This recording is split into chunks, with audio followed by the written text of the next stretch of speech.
اشرا ہوتا ہے نا، یہ بڑا قیمتی ہے۔ میں پہلے بھی دوستوں سے عرض کرتا رہتا ہوں کہ ہم نا یہ آخری 10 دن اکثر بازاروں میں گھوم کے گزار دیتے ہیں، پہلے بھی ساری خریداری کی جا سکتی ہے۔ بخاری مسلم میں حدیث ہے، سیدہ عائشہ صدیقہ رضی اللہ تعالیٰ عنہ فرماتی ہیں آخری 10 دن جو رمضان کے ہوتے تھے حضور خود بھی بیدار ہوتے تھے، ہمیں بھی بیدار کرتے تھے۔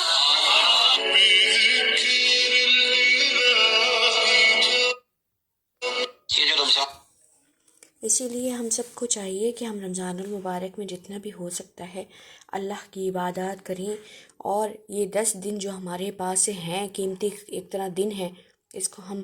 ضائع ہونے سے بچائیں، تاکہ اللہ تعالی ہماری عبادتوں کو بھی قبول و منظور فرمائے، اور ہماری ریاضتیں، ہمارا خرچ کرنا، ہمارے روزے سیام، ہمارے قرآن پاک کی تلاوت کو کرنا، اللہ اپنی بارگاہ اقدس میں لازمی اس کو قبول کر لے۔ تو مین چیز یہی ہوتی ہے کہ رمضان المبارک کا یہ مہینہ ہم سب کو اللہ نے میسر کیا ہے، تو ہم تو خوش قسمت ہے کہ ہم رمضان المبارک ہم حاصل کر رہے ہیں، اور یہ رحمتیں، یہ برکتیں، یہ مغفرتیں ہم سمیٹ رہے ہیں اللہ تعالیٰ کی طرف سے۔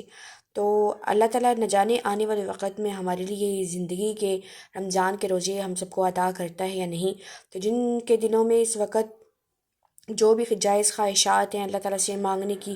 دعائیں ہیں، اللہ تعالیٰ سے مانگنا چاہتے ہیں، تو سب ہاتھ اٹھا کر دعا کریں، اور دعا اللہم اجرنی من النار، جہنم سے آزادی کے لیے آپ ضرور اللہ سے پناہ مانگیں، کیونکہ رمضان کا مہینہ جو آخری ہے، اس کے 10 دن میں آقا صلی اللہ علیہ وسلم میں اعتکاف بھی کیا کرتے تھے، اور اعتکاف کرنے کا مقصد ہوتا ہے اللہ تعالیٰ کے ساتھ جڑ جانا 10 دن کے لیے،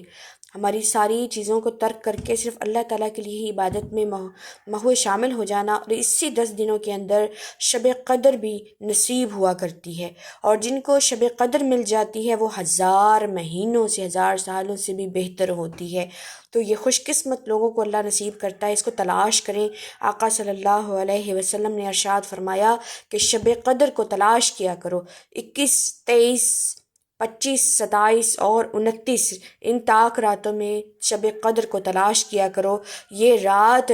آسمان سے فرشتوں کا نزول ہوتا ہے، اللہ تعالیٰ کی طرف سے پاک روحیں زمین پر اترتی ہیں، اور اس کے لیے رحمتیں اور خزانے اور اس کے لیے برکتیں لے کر آتی ہیں، اللہ تعالیٰ کی طرف سے وہ تحفہ ہوتا ہے۔ تو اس رات کو کبھی بھی آپ اپنی زندگی میں شامل ہوتے ہوئے رمضان کو مس نہ کریں، جتنا ہو سکتا ہے اللہ کی عبادات کریں، اللہ کا شکر بجا لائیں، اللہ تعالیٰ کی دی ہوئی نعمتوں میں سے خرچ کریں۔ رمضان میں خرچ کرنا اتنا فضیلت کا حامل ہے، جتنا ہم عام دنوں میں خرچ کرتے ہیں اس کا اتنا اجر نہیں ہوتا، رمضان میں بہت